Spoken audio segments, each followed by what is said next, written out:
You saw a little bit of confusion up there about the Haftarah. Very interesting. You know that the Haftarah was instituted during a time when it was forbidden to read from the Torah. And different readings were selected from the prophets in order to replace the Torah reading. And the problem in this religion is new customs, we can never get rid of them. They stick with us forever because people get accustomed to them and they like them and they get used to them. So that's why today we still read the Haftarah, but on special Shabbatot and special occasions during the year, the normal Haftarah is not recited. And a good rabbi, unlike me, would know the priorities of which Haftarah gets recited when different priorities are competing against each other. The two that are competing against each other this Shabbat, Rosh Chodesh, as the Chazan announced, begins tonight. Always when Rosh Chodesh happens on a Sunday, Saturday night Sunday, you have a special Haftarah called, familiarly, Shabbat Machar Chodesh, which is the one I started to read. But also, the 7 weeks prior to Rosh Hashanah, that's a competing narrative, we have to read the 7 Haftarot of consolation. So you have 2 competing Haftarahs, and I should have known which one takes precedence. The 7 Haftarot of consolation take precedence over the special Haftarah that's recited on Machar Chodesh. It's actually an interesting thing to think about as we approach the end of the year, because all of life is about knowing about priorities, knowing that there's many things in the world that we can spend our time on that are good, but we'll never get anywhere unless we know what's good, what's better, and what's best. Spending time with your family competes with spending time at your jobs, competes with taking vacations, competes with a whole bunch of other activities. And this is a world where so much demands our time, and more than ever before. So all of life is about knowing where to set our priorities and what matters most. It's actually a good message. Sometimes we make mistakes. They end up leading to good opportunities to teach. So I had a wonderful summer and spent some time in Utah, a place that I only visited once in winter to ski, and was able to behold the magnificence of that state in summer just last month. And if you've ever been there in summer, you'll know how vast and raw and majestic the landscape is. You have towering red rock canyons that stretch on forever, and a beautiful sky, an endless expanse of blue sky, so profound you can almost hear it.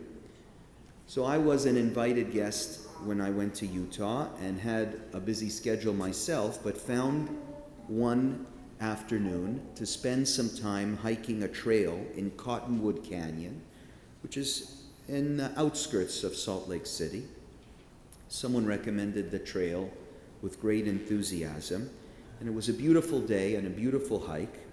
We had a great conversation, my friend and I, and felt like we were in a perfect, uninterrupted flow. Reached the summit just in time to watch the day come to an end. Beautiful sunset, extraordinary view. It was a moment of profound beauty. But seeing that the sun was descending, we knew we were running out of daylight and had to turn back quite quickly. We had enough time to make it back. The problem was, at a certain point on our descent, we came to a particular fork in the road that neither of us recognized.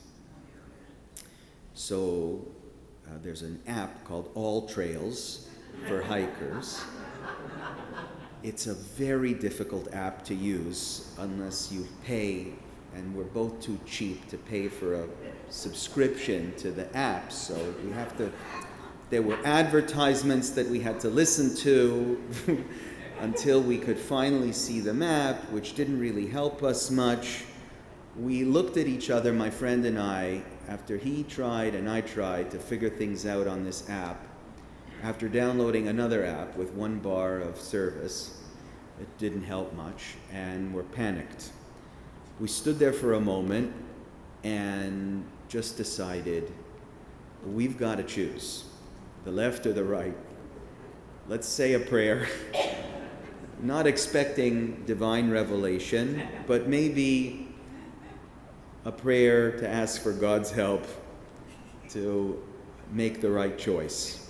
We chose the left path, which started off beautifully, but after 20 minutes, the trail began to narrow, and the brush was overgrown and thorny. We kept going, hoping that it would open up, but instead we saw a sign, trail ends, do not proceed. It was a dead end, and we had taken the wrong turn. So my friend said, "So much for your prayer, Rabbi." How could I have been so wrong? I was upset at myself. We turned around, walked back to the fork in the road. This time, we took the right path, the true trail. But when I did, something shifted inside of me. I wasn't frustrated anymore. I no longer had any doubt.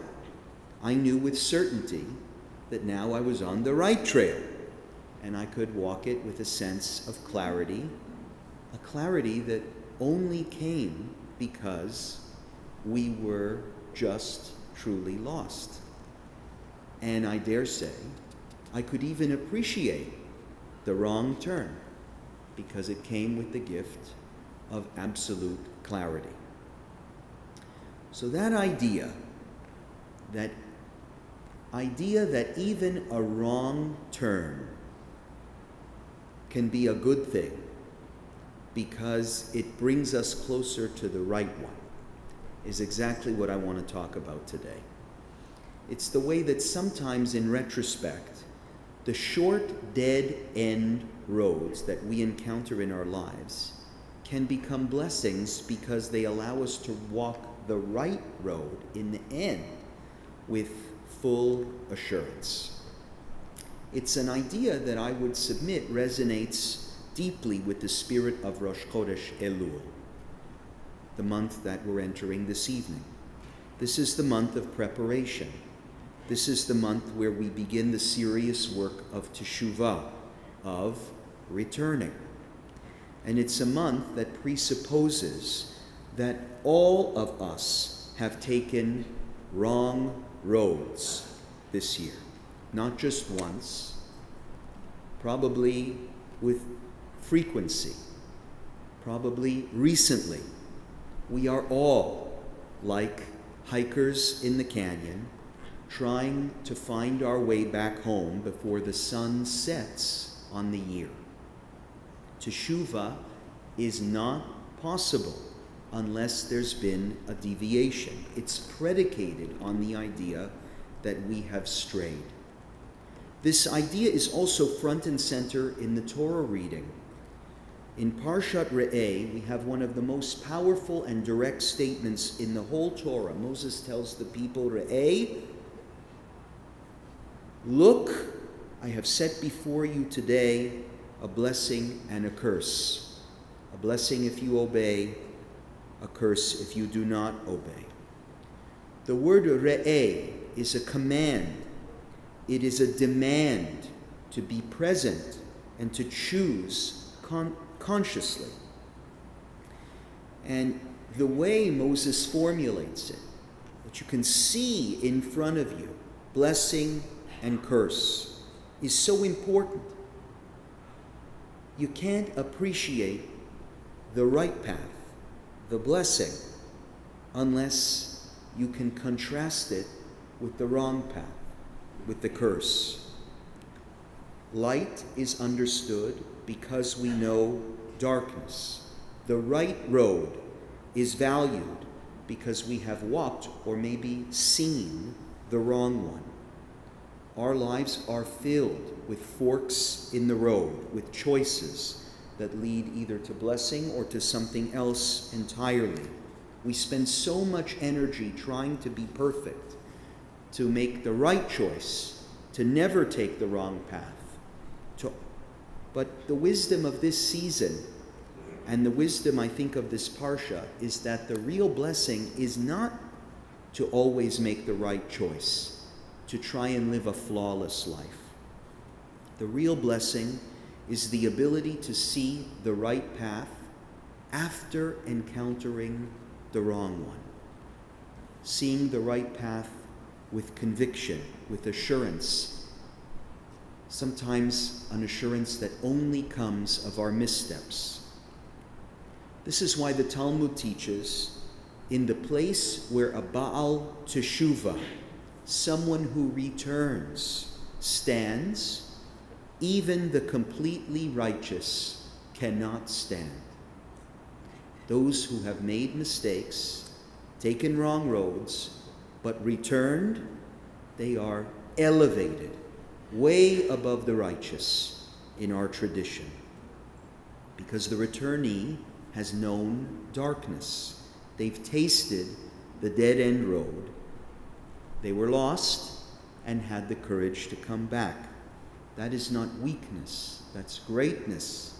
That's the clarity of having chosen the blessing after having known the curse. One of the earliest stories of faith in our tradition is also the story of a wrong turn. In Parashat Lech Lecha, God calls Abraham to leave his homeland and go to the land that God would show him. Lech Lecha me'artzecha. You know that story. He arrives in the land of Canaan, but immediately faces a devastating famine. So what does he do? He leaves the promised land and he goes down to Egypt. The trip to Egypt is a disaster, even worse than the famine he was facing in Canaan. He's worried that they will take his wife Sarah, so he lies, saying that she's his sister. Pharaoh takes her into his house, and only divine plagues restore the situation and reveal the truth. It is a moment of profound miscalculation. But what happens next is essential. I'll quote, "And Abraham went up from Egypt, back to the place where his tent had been at the beginning, and he called on the name of the Lord." Abraham did what I did. He made a mistake and realized he had to return. He retraces his steps. He goes back to the place of his original calling and reestablishes his relationship with God. From that moment on, his role as a leader, his clarity, it all grows. He becomes a man who can argue with God at Sodom, a man who can walk his son Isaac up the mountain with quiet faith. He became who he was, not in spite of the wrong road, but I would say because of it. Later Midrashim suggest that Abraham's descent into Egypt was not a random misstep. It was spiritual preparation. His wrong road and his eventual return was carving a spiritual path for his descendants and even for us. Why for his descendants? Well, remember, Egypt was later, a few generations later, to be a place of exile, enslavement, and redemption for the whole Jewish people. So maybe Abraham needed to go there first. to show his descendants that the road to redemption for the Jewish people is never going to be straight. There will be ups and downs and right roads and wrong roads, and they are all an essential part of the journey. So now that I've said this, I want to say something brief about the complex paths that our community is walking today and the path of Israel.